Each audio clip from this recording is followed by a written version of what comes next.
चलिए जी, बढ़ते हैं जी आगे। जरा बात करते हैं आज एक और अहम बड़े फैसले की। बेरोजगारी पर काबू करने के लिए आज वजीर आजम साहब के दफ्तर से एक ट्वीट जारी किया गया और उस ट्वीट के अंदर यह साफ कर दिया गया कि बेरोजगारी पर काबू पाने के लिए हर मुमकिन कदम उठाए जा रहे हैं। और वजीर आजम ने HR यानी ह्यूमन रिसोर्स जो मुख्तलिफ डिपार्टमेंट्स का उसका रिव्यू लिया, जिसके बाद यह फैसला लिया गया कि 10 लाख खाली असामियों को पूर्ण किया जाएगा और मिशन मोड के अंदर 1.5 वर्ष के वक्फे के अंदर अंदर सरकारी महकमों के अंदर 10 लाख नौकरियां जो है वो बेरोजगारों को फराहम की जाएगी। वजीर आजम के ट्वीट से एक बार यह ट्वीट किया गया। जहां अभी इस पर बात हो ही रही थी, वहीं पर बाद दोपहर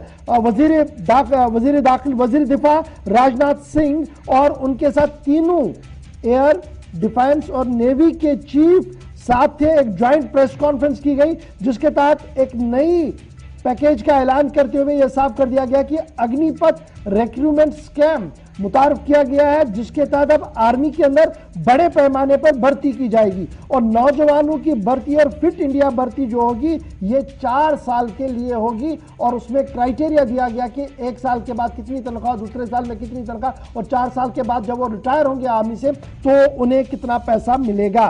2 बातें बड़ी इंपॉर्टेंट है। एक तरफ से 10 लाख नौकरियां जो सरकारी तौर पर पूर्ण करने के लिए 1.5 साल का वक्फा दिया गया है। इस पर राहुल गांधी का ट्वीट आया, कहा कि इससे पुराने वाले ट्वीट को भी देख लीजिए, वो रोजगार और वो नौकरियां कहां पर है। आज ये दूसरी बात सामने आई है। लेकिन आर्मी के अंदर जिस तरीके से अग्निपथ रिक्रूटमेंट स्कीम को मुतारफ किया गया है, इसे जरा डिकोड करेंगे, इसको समझने की कोशिश करेंगे। मेजर जनरल चतुर्वेदी साहब मेरे साथ इस वक्त ज्वाइन कर चुके हैं। बहुत बहुत शुक्रिया सर ज्वाइन करने के लिए। बड़ा इंपॉर्टेंट मामला है और देश इसको समझना चाहेगा। जिस तरीके से आज डिफेंस मिनिस्टर और तीनों चीफ मिलकर प्रेस कॉन्फ्रेंस कर रहे थे और ये बता रहे थे कि ये एक बड़ी स्कीम है, एक बड़ा इनिशिएटिव है और इस इनिशिएटिव से हमारा ह्यूमन रिसोर्स भी बेहतर होगा और आर्मी की कैपेबिलिटी भी बेहतर हो सकती है। चूंकि आप फॉर्मर रहे हैं, आपको हर मामले पर नजर है। गवर्नमेंट के इस ऑफिशियल स्टैंड को आप कैसे देख रहे हैं और क्या वाकई तौर पर इतनी नफरी की कमी थी जिस तरीके से प्रेस कॉन्फ्रेंस के अंदर कहा गया कि सिर्फ 4 साल के अंदर अंदर ये पूरा प्रोसेस जी फिलअप हो जाएगा? देखिए, ये जो आपने एक अभी पॉइंट दिया, मैं पूरी तरह, आपकी आवाज बहुत अच्छी तरह नहीं आ रही थी लेकिन जितना मुझे समझ में आया उसमें मैं ये बताना चाहूंगा कि करीब आज की तारीख में जो शॉर्टेज है वो करीब लाख के करीब JCOs अदर रैंक्स की है, 1 लाख, और वो एक बहुत बड़ी नफरी है, नंबर 1।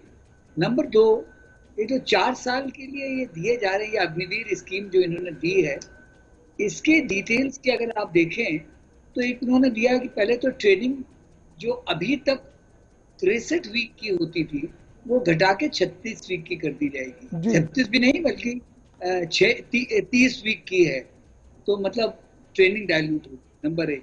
नंबर 2, नंबर 3, जो लोग इससे निकलेंगे उनको फायदा होगा, लेकिन क्या ये मतलब थोड़ा डिटेल्स और जानने की जरूरत है। मेरे हिसाब से आज की तारीख में ये आर्मी का सिस्टम बहुत अच्छा चल रहा था, उसको टेम्पर करने की क्या आवश्यकता थी, ये एक बहुत बड़ा सवाल है। क्योंकि 4 साल के लिए जिनको आप लोगे, अगर आप इन ट्रेनिंग के हिसाब से देख लो, सिर्फ आपको तकरीबन 2 साल के लिए ये बच्चे मिलेंगे, सिर्फ 2 साल। 2 साल में वो कितने इफेक्टिव होंगे, क्योंकि फौज का जो सबसे बड़ी ताकत होती है वो ताकत ट्रेनिंग से ज्यादा होती है। वो नाम, नमक और देश की इज्जत का सवाल की जब वो बात करते हैं तो वो जो है वो 2 साल में नहीं आता, यूनिट के अंदर वो और थोड़ा टाइम लगता है। लेकिन प्रेजेंट गवर्नमेंट बहुत अपियर और प्रेजेंट आर्मी की हायरार्की भी बहुत कॉन्फिडेंट लग रही है मुझे, जो उनकी बातें सुन के लग रहा है, तो उससे फायदा तो होगा।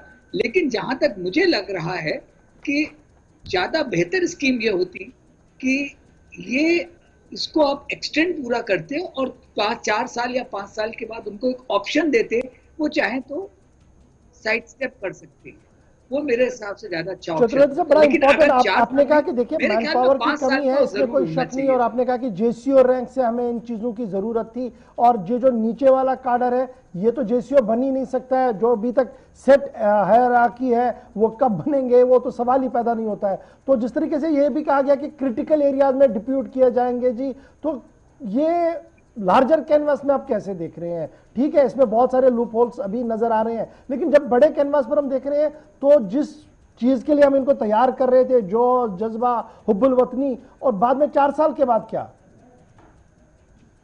देखिए, जो आपने कही बात वो उसमें काफी दम है, क्योंकि आप अगर आप देखिए कि जो नॉर्मल कोर्स में अभी तक ट्रेनिंग होती थी वो करीब 63 वीक की से 72 वीक की ट्रेनिंग होती है, जिसके बाद वो यूनिट में जाता है और उसके बाद उसकी स्किल डेवलपमेंट होती है। लेकिन अभी वो सिर्फ 30 वीक की ट्रेनिंग करके यूनिट में चला जाएगा। और इसमें एक और चीज ध्यान देना, ये है all India all class composition.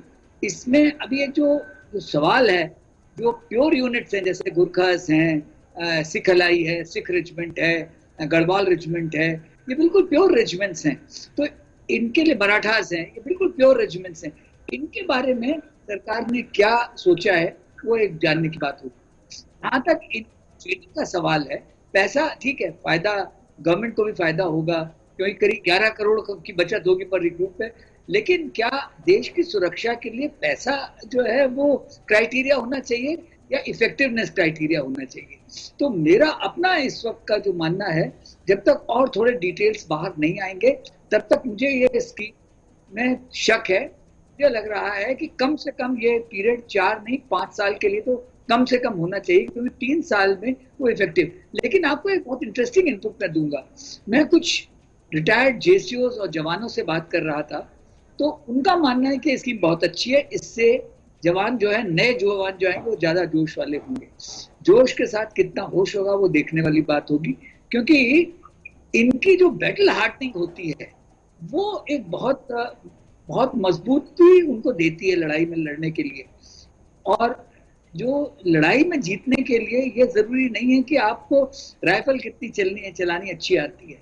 Battle इनॉकुलेशन होता है कि जब सर के ऊपर गोले गिरते हैं उस वक्त आप कितनी तेजी से आगे बढ़ सकते हो। दूसरा होता है जब सारी चीजें फेल हो रही हैं, आपकी स्किल उस वक्त आप कैसे इस्तेमाल कर रहे हो। तो वो चीजों के लिए आपको थोड़ा सा और जरूरत है कि, और मेरा ख्याल है लंबा पीरियड होना चाहिए। 4 साल मेरे हिसाब से ये कम पीरियड है, कम से कम भी होना चाहिए था। ये अग्निवीर की जो स्कीम होनी चाहिए थी 5 साल इनके लिए होना चाहिए, जवान हो, जेसीओज हो, क्योंकि जेसीओज तो ये नहीं बनेंगे, उसके पहले ही निकल जाएंगे।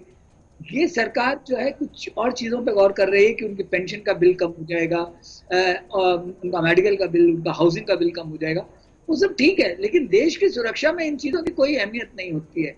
अगर आपको देश को सुरक्षित रखना है तो आपको इन चीजों के लिए पैसा कहीं ना कहीं से जुटाना पड़ेगा।